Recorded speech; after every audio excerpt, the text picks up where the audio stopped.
Apple buried a Martin Scorsese streaming deal worth $400 million, a multi-picture first-look partnership that would have made Apple TV Plus the definitive home for prestige filmmaking. And the reason they killed it is something they never wanted you to know. You already know the ending. Scorsese's Apple movies became one-offs, expensive, celebrated, and isolated. What you don't know is that they were never supposed to be one-offs at all. There was a bigger deal on the table, one that vanished so quietly most people assumed it never existed. It did. And what killed it wasn't box office. It was something happening inside Apple's own executive suite. It started in 2019 when Apple TV Plus was desperate for credibility. The service had launched with originals nobody was talking about, and the fastest way to buy prestige was to buy a legend. Apple's content chiefs, Zach Van Amberg and Jamie Ehrlich, courted Scorsese directly, greenlighting The Irishman after Paramount balked at its budget. That single film cost around $160 million and became the calling card, proof Apple would fund what nobody else would touch.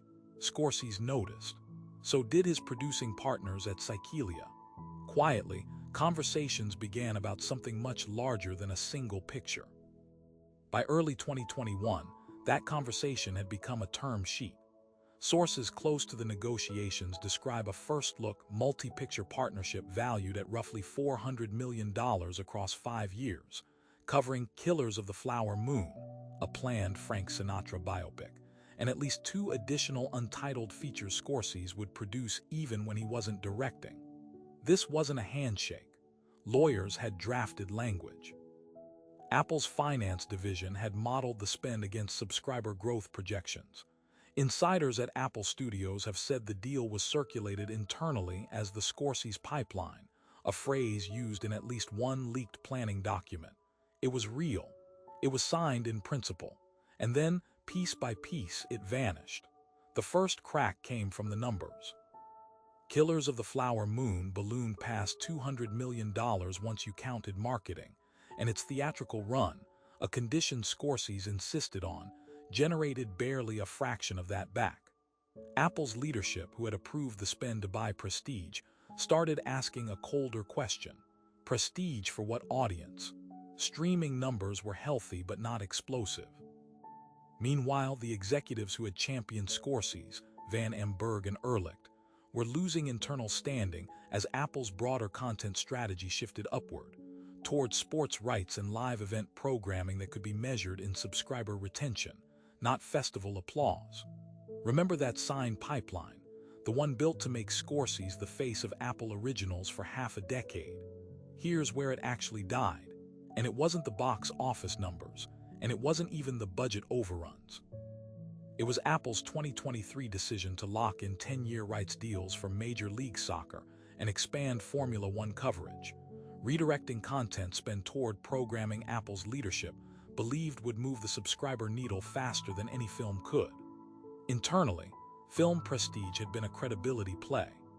Once Apple TV Plus had that credibility, the same executives who fought for Scorsese lost the argument that owning him long-term was still worth it. Ehrlich and Van Amberg exited their content roles by 2024, and with them went the internal champions holding the pipeline together. Nobody canceled the Scorsese deal with a press release. It simply wasn't renewed when its option windows quietly expired, one clause at a time, while Apple's checkbook moved toward stadiums instead of soundstages. The betrayal wasn't that Apple stopped believing in Scorsese's talent. It's that they never stopped believing in it. They just stopped believing prestige alone justified 9 figures when live sports promised something prestige couldn't. An audience that couldn't skip the ending. Think about what that pipeline would have meant.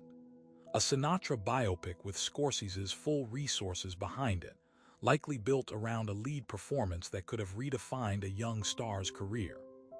2 more original features with a filmmaker at the absolute height of his authority, backed by a studio with unlimited capital, and for once, no interference. Instead, the industry's most reliable proof that streaming could fund 4-quadrant, awards-caliber cinema quietly became a cautionary tale, proof to every studio executive watching that even a legend's name isn't safe once the accountants chain what value means. So here's the question nobody at Apple wants asked out loud. If a $400 million deal with one of the greatest living directors can be dissolved by a scheduling shift in sports rights, what does that say about every other filmmaker they've promised the same thing to? And which studio's boardroom is quietly doing the exact same math right now?